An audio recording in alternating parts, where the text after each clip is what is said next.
Good morning.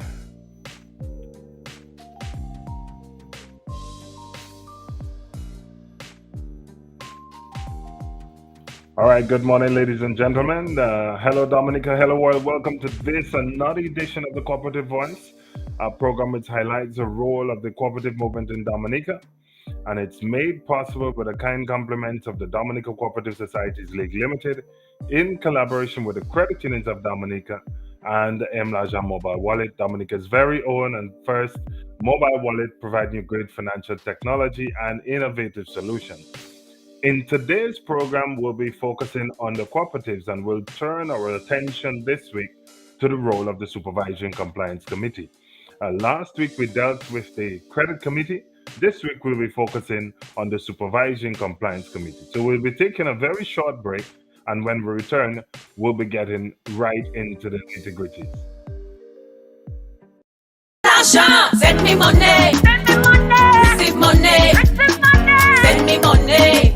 No more hassle. M l'argent. Send me money. Send me money. Receive money. Receive money. M l'argent. It's safe and secure.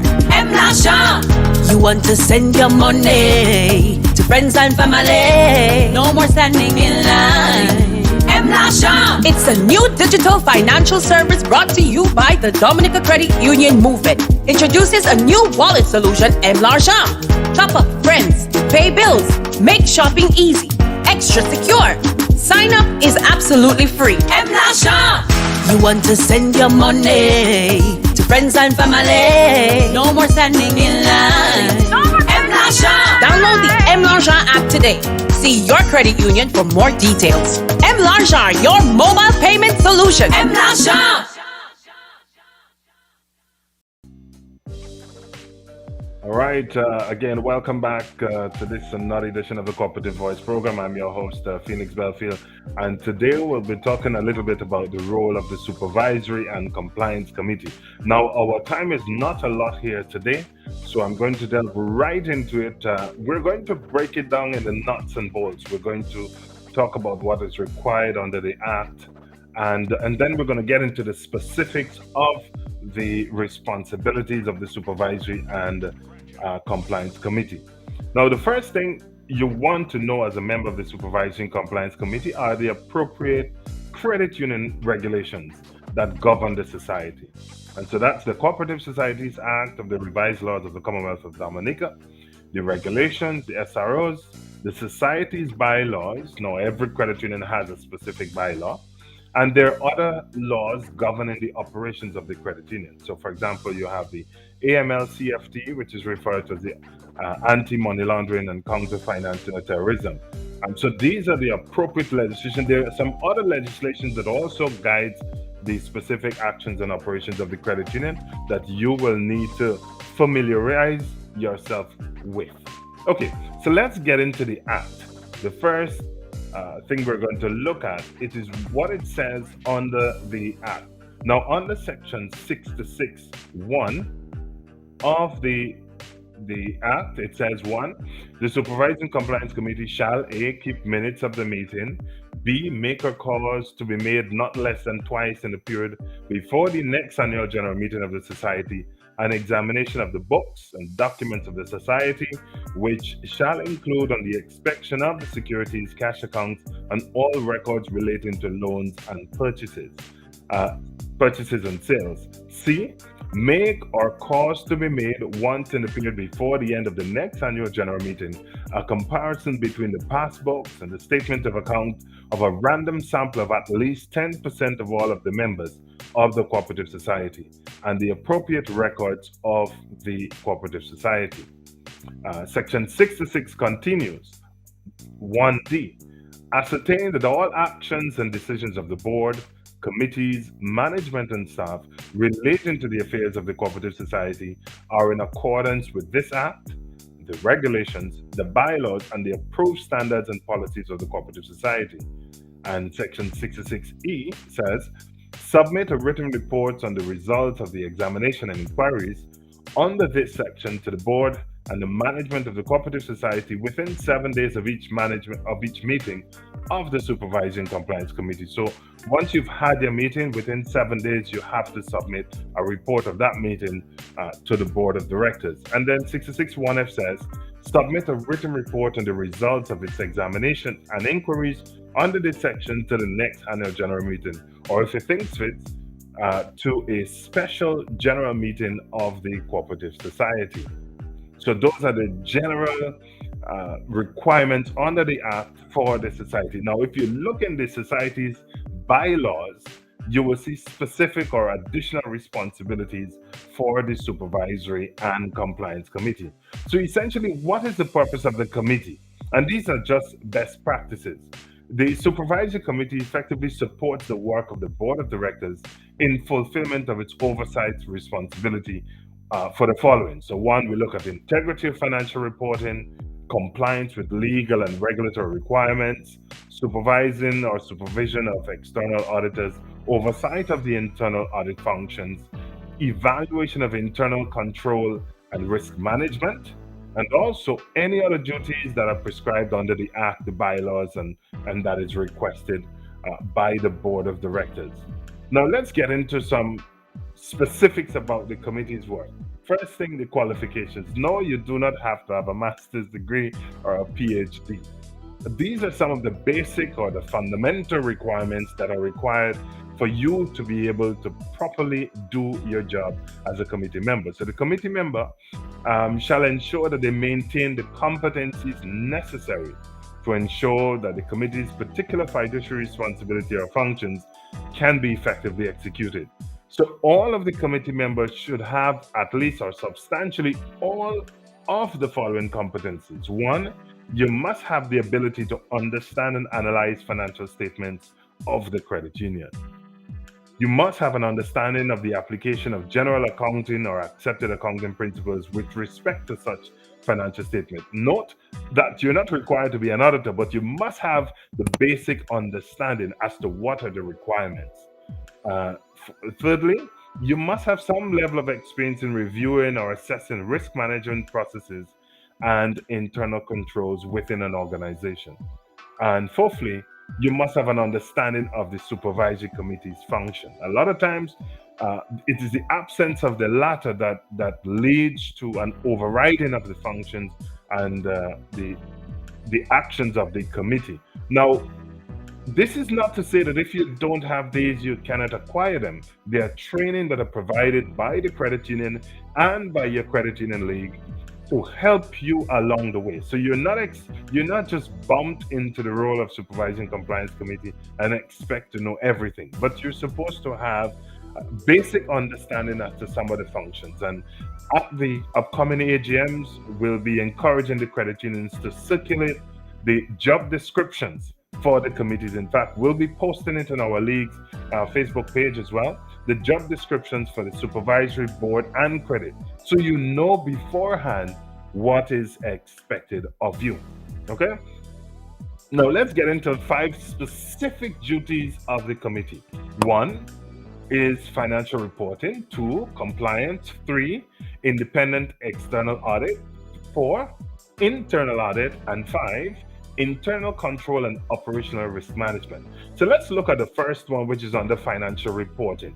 Well, on the financial reporting, the committee is expected to do the following. 1, review the integrity of the credit union's financial reporting processes and results.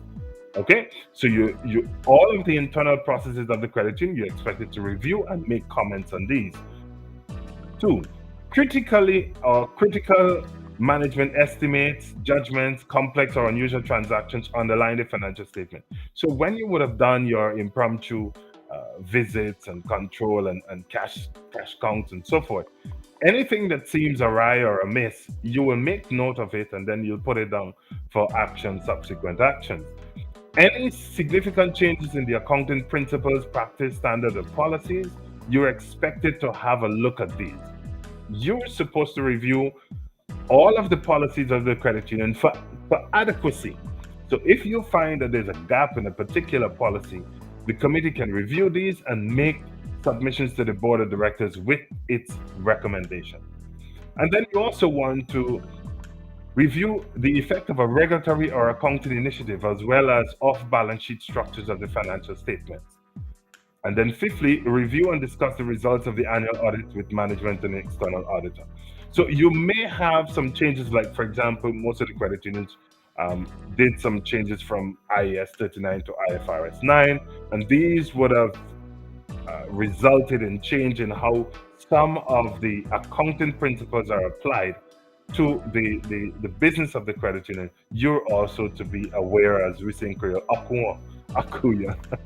You're supposed to be aware of that. Let's look at the next function, compliance, which is the second core function. One, you need to review the effectiveness of the system for monitoring compliance with laws and regulation, as well as the results of management's investigations and follow up of any instances of non-compliance. If there's an issue of non-compliance, you're supposed to conduct the investigation in a proper and professional manner and to make notes of these instances and provide a report into the board of directors.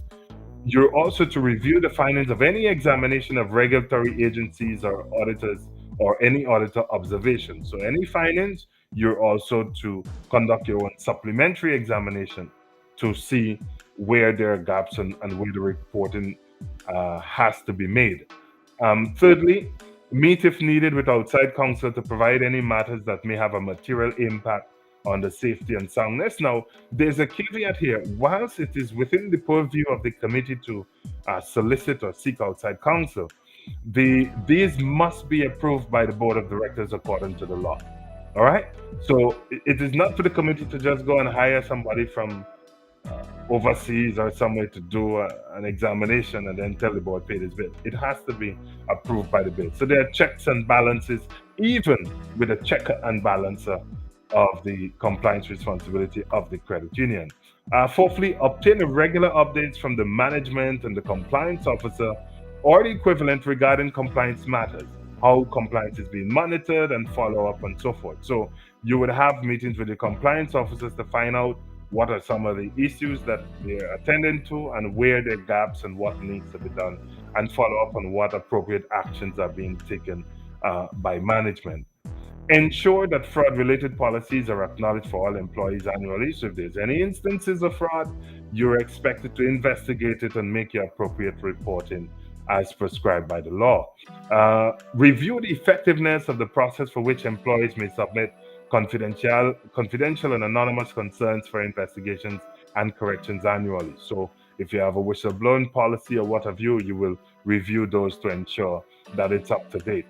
Review all regulatory guidelines or complaints received by the credit union, investigate the concerns, and prepare a written report to the board within 7 days of that meeting. So, for example, we know that the regulator in this case, which is the FSU, may submit regular guidelines to the credit unions from time to time on best practices and overall regarding its mandate. Your duty in this case would be to follow up on those guidelines and to see the extent to which they're being implemented and what are the gaps associated with that. So that is as it relates to the compliance mandate. I will be sharing all of these slides with your credit union, and so that you can also get a copy of it and you can familiarize yourself with them. Independent external audit. So the society normally hires an independent auditor. Your duty in this case would be liaise with this person to ensure, review the performance of the auditor, review the scope of the audit and their approach, review the performance with any difficulty or disputes that may be arising from the audit, present written results to the external auditor to the board of directors. So those assessments, you will provide a response to your board of directors. Ensure that there's rotation of the lead partner and audit partners every 3 years. So our regulation requires every 3 years for there to be a change. However, there can be a change before, depending on the performance of that audit, all right, or that auditing firm. Consider whether there should be a rotation of the external auditing firm, and that's what I referred to earlier. So you may, before that time, depending on the functions of that external auditing firm, you may recommend to the board that there be a rotation. You also have to confirm that the external audit firm does not provide consulting or other services to the credit union that impair its independence. So you want to ensure that there's independence of the audit of the auditing firm to the credit union. All right. On the fourth side, we look at the internal audit. So there's also a component of your responsibility as it relates to internal audit. Now, some credit unions, particularly the large ones, may have internal audit department. Some of them may just have an internal auditor. Some of them may not, depending on the size. However, this also has a bearing on your responsibility as the Supervisory and Compliance Committee. So you would normally review the overall scope of effectiveness and organizational structure for the internal audit function. You'd review if there's an internal audit plan for the credit unions as it relates to the business objective and risk management. You will review that as well. You'll ensure that the internal audit department or officer also has direct access to the supervisory committee, and you can meet periodically with that person to discuss some of the concerns. And you are, as always, expected to provide a periodic update to your board of directors. And let's look at the duty number 5, which is the internal controls and operation risk management. So a couple of things that I need you to understand as it relates to internal control and operation risk management. The committee is expected to review the effectiveness of the credit unit's internal controls and operation risk management. And this is not limited to, this is just some of the core areas that are usually identified. So this is not an exhaustive list. So 1, you want to look at operational efficiency. 2, the control environment and governance, including information technology security. 3, financial reporting. We spoke about that earlier, but this includes the scope of internal and external audit reviews of the internal control. So you review the internal control mechanisms of the credit union or of the society. You also look at the instances of compliance with the laws and the regulations to ensure that all of the internal controls and operational management subscribe to what is required under the law and the regulation. And then you process of the material risks and the steps taken by management to manage those risks. Okay, so these are as it relates to the internal control and operational management. There's one thing that I would want the committee to understand, that it is not the responsibility of the committee to make operating decisions. And we've had instances, not only locally, regionally, to ensure that the committee understands this. The Supervisory Compliance Committee is not the board of directors. You're not responsible for the management of the affairs of the society. You're responsible for the oversight of the management. So you, whilst the board provides management of the society, your responsibility is to ensure that the board's plans and policies are reasonable and they protect the safety and soundness of the institutions. That is why you're also expected to have attend a board meeting where you audit the board meeting, see the conduct of a meeting, and provide a review to that board. So what we call a board performance review. And this board performance review is not a meeting where you just meet with the board and tell them about everything that's going wrong or everything that's going right. This is pretty much like a performance appraisal as you would for a normal member of staff. So you meet with the board and you give them an outline as to what are some of the criteria you'll be assessing for the board. And then you provide the board. Ideally, we would recommend that the committee provides a template to the board of directors and say, do a self-assessment. And then the committee would meet with the board and conduct its own assessment and then discuss it. So it does similar to what you would do for a member of staff, and then you would indicate areas for improvement. All right. So this is in addition to all of the fiduciary duties that you have as a member of the Supervisory and Compliance Committee. All right. So these are some of the basic responsibility for the roles and responsibility of the Supervisory and Compliance Committee. I know we're almost out, we're long out of time, but I'm going to present these slides and the job descriptions of all of the committees to your respective credit unions. So if you're interested in serving contact your local credit union, submit your CV, submit a letter of interest. Let your credit union know that you would want to serve on the governance of the credit union and you would want to provide that level of service and support to your credit union. Again, that's it for me, folks. Thank you for those who've stayed with the broadcast, those who continue to contribute and support the credit union movement. We thank you enormously. Dominica World, good morning. Send me money. Receive money. Send me money. No more hassle. M l'argent. Send me money. Send me money. Receive money. Receive money. M l'argent. It's safe and secure. M l'argent.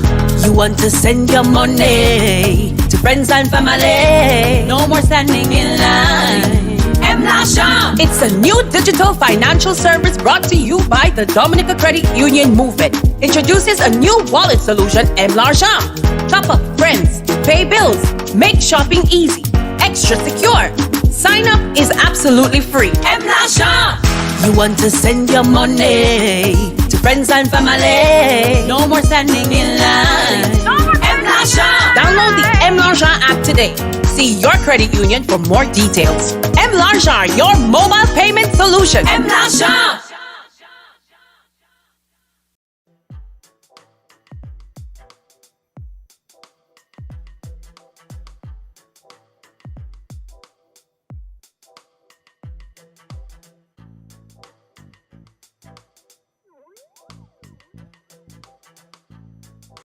Want to earn some money with friends and family. M l'argent, refer and earn. Yes, it pays to share. Refer friends and family members. Receive 50 points each and redeem it for l'argent shesh. Haven't you referred a friend yet? M l'argent. Terms and conditions apply. You want to earn some money with friends and family. You want to earn some money with friends and family.